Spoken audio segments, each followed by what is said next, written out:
کیا یہ غلط فہمی ہے کہ جنسی تعلق کے نتیجے میں سپرم بیضہ کی جانب دوڑ لگاتا ہے؟ سہاگ رات، جنسی تعلق اہم ہے، جلدی یا دیر اہم نہیں۔ کیا عورت کا جسم جنسی تعلق قائم کرنے کے لیے ہمیشہ تیار ہوتا ہے؟ جنسی تعلق کی خواہش ہی نہ ہو تو زندگی کیسی ہوتی ہے؟ کیا دن میں 5 مرتبہ جنسی تعلق بھی ناکافی تھا؟ تولیدی صلاحیت کے بارے میں ہم نے جو کچھ سنا یا سمجھا ہے، اس میں بہت سی باتیں صحیح نہیں ہیں۔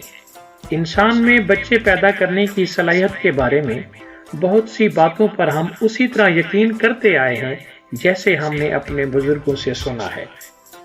ہم یہی سنتے آئے ہیں کہ حمل ٹھہرنے کے لیے خواتین کے جسم میں انڈا یعنی بیضہ مرد کے نطفے یعنی سپرم کا انتظار کر رہا ہوتا ہے۔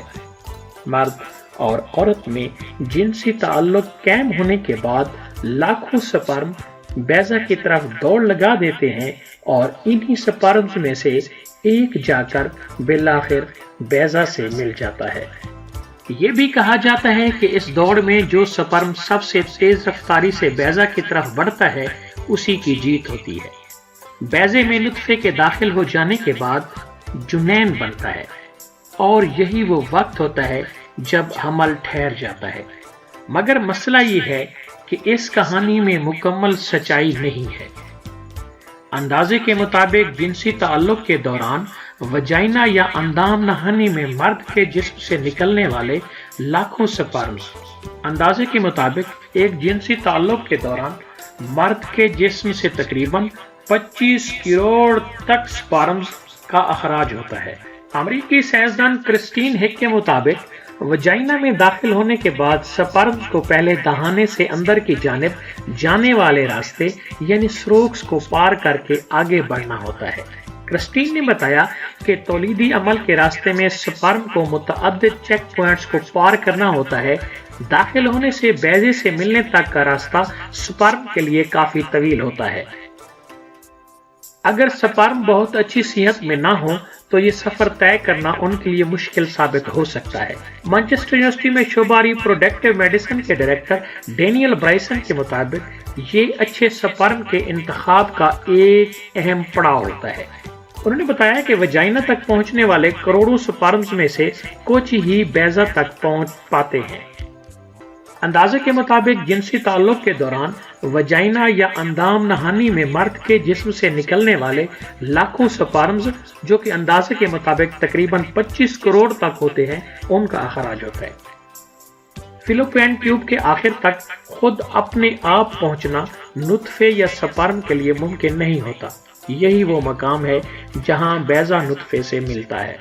برائسن بتاتے ہیں کہ سپرم خود نہیں تیرتے ہیں بلکہ بچے دانی کے اندر ہونے والے کنٹریکشنز یعنی بچے دانی کے سکڑنے اور پھیلنے سے ہونے والی حرکت سے سپرم کو آگے بڑھنے میں مدد ملتی ہے۔ انہوں نے بتایا کہ سپرم کے تیرنے کی صلاحیت صرف تب کام آتی ہے جب سپرم انڈے تک پہنچ جاتا ہے۔ ملاپ کے عمل کے اختتام کے نزدیک خواتین کو ہونے والا آرگزم یا کنٹریکشن پیدا کرتا ہے اور یہی آرگزم سپرم کو آگے بڑھانے میں مددگار ثابت ہوتا ہے۔ اس دوران بیضہ دانی کے اندر چھوٹنے والا مواد بھی سپرم کے آگے بڑھنے کے لیے ماحول کو تیار کرنے میں مدد کرتا ہے۔ کیا عورتوں کی بچہ پیدا کرنے کی صلاحیت ساری عمر قائم رہ سکتی ہے؟ ملاپ سے جڑے حفظان صحت کے 8 اصول جو آپ کے لیے جاننا ضروری ہے۔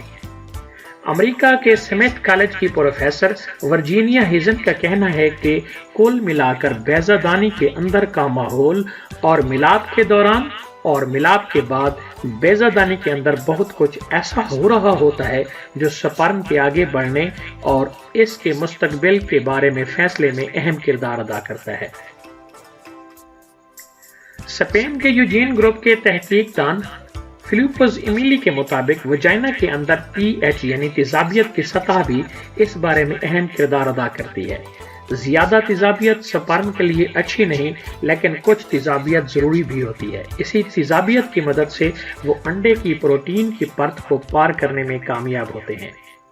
بیضہ اور نطفے کے ملنے کو جس طرح تصور کیا جاتا ہے، حقیقت میں یہ عمل اس سے کہیں زیادہ مشکل ہے۔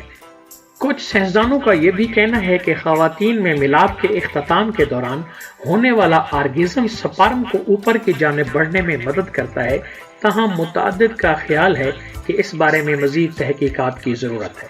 ایسا نہیں ہے کہ اس دوران بیضہ خاموشی سے سپرم کا انتظار کر رہا ہوتا ہے۔ حالانکہ بیضے میں خود سے آگے بڑھنے کی صلاحیت نہیں ہوتی، لیکن فلوپوئن ٹیوب کے اندر بال جیسے ریشے جنہیں سیلیا کہتے ہیں، بیضہ کو آہستہ آہستہ نیچے کی جانب بڑھنے میں مدد کرتے ہیں۔ زمبیلی نے بتایا کہ بیضہ یا انڈا فلوپین ٹیوب کے راستے یوٹرس یا بیضہ دانی کی جانب بڑھتا ہے اور اس دوران ایک خاص قسم کے کیمیکل کا رساؤ ہوتا جاتا ہے۔ یہی کیمیکل سپرم کو انڈے کی جانب کھینچتا ہے۔ یعنی تولیدی صلاحیت کے بارے میں ہم نے جو کچھ سنا یا سمجھا ہے، اس میں بہت سی باتیں صحیح نہیں ہیں۔ بیضہ اور نطفے کے ملن کو جس طرح تصور کیا جاتا ہے، حقیقت میں یہ عمل اس سے کہیں زیادہ مشکل ہے۔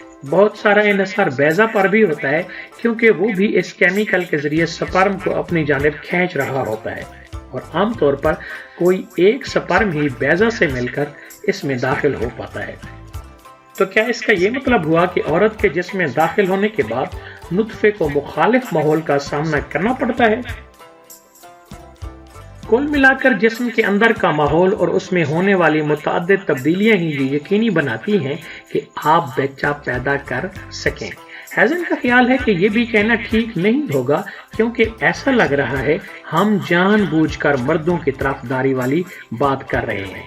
انہوں نے کہا، اگر آپ اسے مقابلے کی طرح دیکھیں گے تو ایسا لگ سکتا ہے، لیکن اگر اسے مل جل کر انجام دیے جانے والے عمل کی طرح تصور کریں گے تو ایسا نہیں لگے گا۔